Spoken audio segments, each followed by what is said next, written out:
তো এই মুহূর্তে আমি আছি কাছাড় জেলার ঐতিহ্যবাহী ভুবন তীর্থের কৃষ্ণপুর এলাকায়, যেটা আমড়াঘাট অঞ্চলে অবস্থিত কৃষ্ণপুর এলাকায়। মূলত ভুবন তীর্থে যাওয়ার দুটি রাস্তা আছে, একটা হলো মতিনগর এবং একটি হলো কৃষ্ণপুর হয়ে, আমড়াঘাটের কৃষ্ণপুর হয়ে। তো এই কৃষ্ণপুর হয়ে যেহেতু রাস্তা নির্মাণ করা হয়েছে, সেই হিসেবে এই কৃষ্ণপুর হয়ে মানে ভক্তবৃন্দের দর্শনার্থীদের আসা যাওয়াটা খুব বেশি। তো ভুবন তীর্থ সম্পর্কে একটু আপনাদেরকে জানিয়েছি, শিলচর শহর থেকে প্রায় 50 কিলোমিটার দূরে অবস্থিত। শিলচর শহর থেকে প্রায় 50 কিলোমিটার দূরে অবস্থিত এই ঐতিহ্যবাহী ভুবন তীর্থে মহাশিবরাত্রি উপলক্ষে ভক্তবৃন্দদের ব্যাপক সমাগম হয়। প্রতি বছর ওই 3 লক্ষ 4 লক্ষ মানুষ আসেন। এই বছরও অনুমান করা হচ্ছে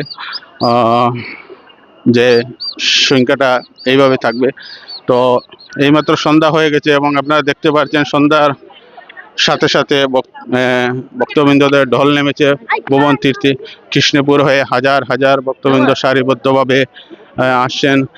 অনেকের সাথে আমরা কথা বলেছি, বরাক উপত্যকার বিভিন্ন প্রান্ত থেকে এসেছেন মানুষ। পাহাড়ের নিচ থেকে পায়ে হেঁটে ওঠা শুরু করেছেন।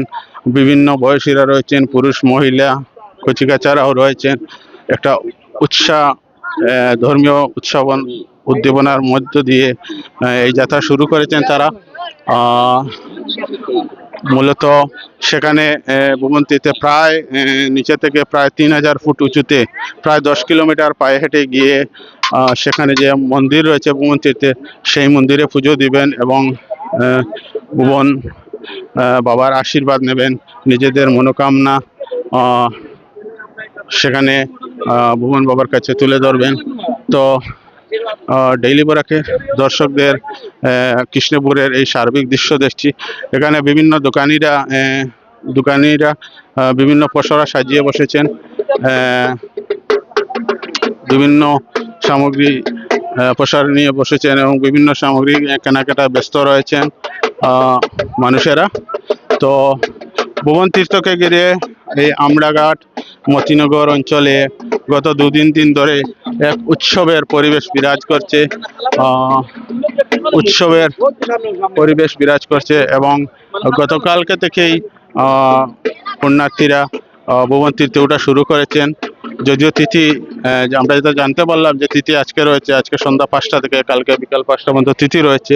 সেই হিসাবে আজকে পুণ্যার্থীদের সংখ্যা খুব বেশি। সারা রাত উঠবেন, ভোর পর্যন্ত উঠবেন, কালকে নামবেন।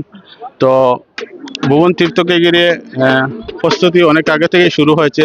কাছাড় জেলা প্রশাসন সুন্দর সুষ্ঠুভাবে সম্পন্ন করতে বৈঠকও হয়েছে, বারবার বৈঠক হয়েছে। তারপর থেকে বিভিন্ন বিভাগের কর্মকর্তারা 2-3 দিন আগেই এসেই সব কিছু প্রস্তুতি সারিয়ে নিয়েছেন এবং ভুবন তীর্থে পুণ্যার্থীদের সুবিধার্থে বিভিন্ন স্বেচ্ছাসেবী সংগঠনের সদস্যরাও এখানে সক্রিয় রয়েছেন। বিভিন্ন স্বেচ্ছাসেবী সংগঠন পুণ্যার্থীদের জন্য খাবারের ব্যবস্থা করেছে, প্রসাদের ব্যবস্থা করেছে, পানীয় জলের ব্যবস্থা করেছে। পিএইচির তরফ থেকে পানীয় জলের ব্যবস্থা করা হয়েছে।